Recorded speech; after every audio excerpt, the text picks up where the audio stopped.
আসসালামু আলাইকুম, আমাদের কিছু থেকে বলছি নতুন রেসিপি। আজকে আমি লাউডা চিংড়ি মাছ রান্না করবো। লাউডা আলাদা আলাদা লবণের সাথে সিদ্ধ করলাম।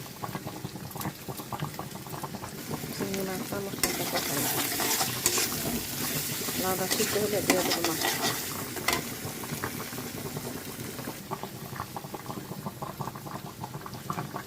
লাউ সিদ্ধ হয়ে গেছে, এখন মাছ দিয়ে দেবো।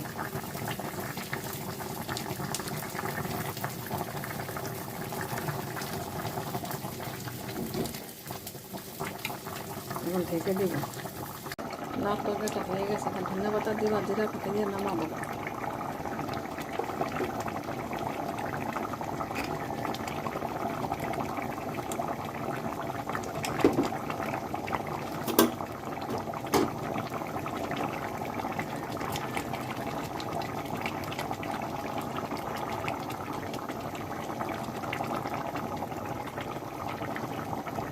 আল্লাহ হাফেজ।